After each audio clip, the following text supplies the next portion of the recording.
What's up, guys? Welcome back to the YouTube channel. So you guys, if y'all been watching the channel, we had a great experience at Dig or Die. The car was working. We done a lot of changes, made a lot of educated guesses, and it seemed to be working.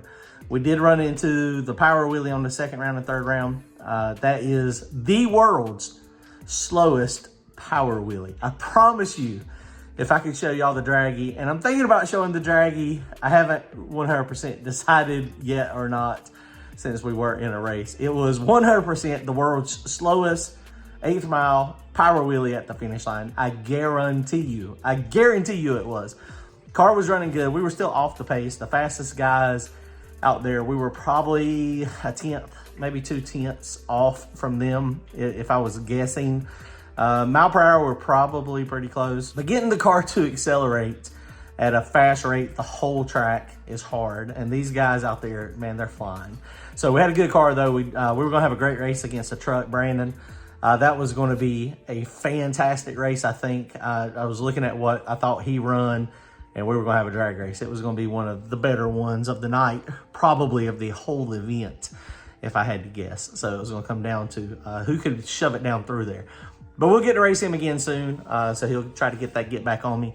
But we had a good time, Dig or Die. It was working. I got lucky. I got really lucky looking back, looking at data, sitting there and looking at everything that happened and how that car come up and the speed at which it was coming up. It looks cool. It makes good YouTube content, but it's scary. It really is scary. I'm gonna show you the actual data log. I'm gonna have to blur out a few things on it, but I'm gonna show you the data log and I'll show you what happened that saved me, that made the front end come back down. It wasn't me. It wasn't on me at all. I got lucky. I got real lucky. So my racing gods that were watching out for me, they didn't want me to destroy my car yet.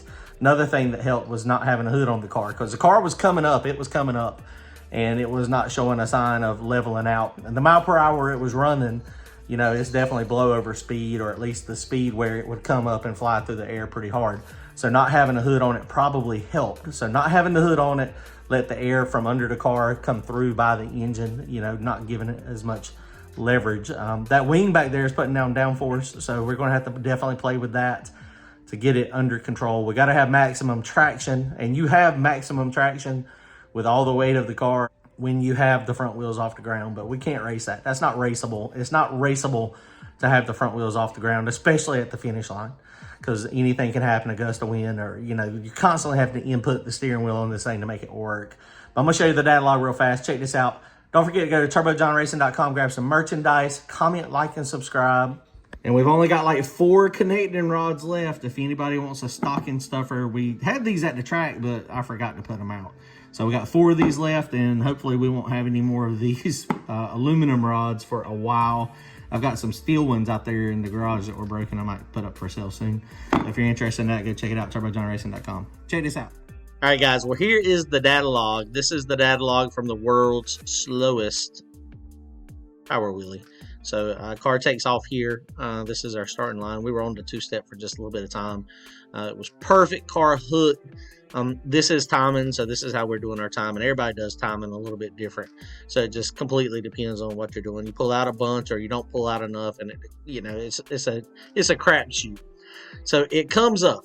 So hit it here. This right here is where I actually hit the scramble. This is my scramble button down here. So this is where I bumped in. This is where I applied the scramble.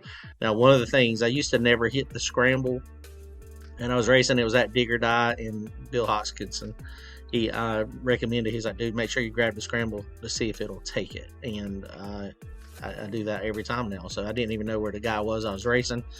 He ended up breaking his transmission, so that's the reason he didn't make the trip. But I didn't know where he was, but I grabbed the scramble. It starts getting up. I don't have a front wheel speed sensor. I've got one that TVM sent with me, but I haven't installed it yet. I need to go ahead and get that thing installed. But that would just help with some traction control. But so the way I have my shifter set up, I've got some shift retards. I have like 3 shift retards, and that way if you pedal the car before the shift, it'll still pull out some time and then gradually apply some power. But what had happened was, as I grabbed the scramble right here, boost kind of jacks up, and you can see the boost pressure, you know, gets elevated, goes up, and then it gets really happy and RPM goes up.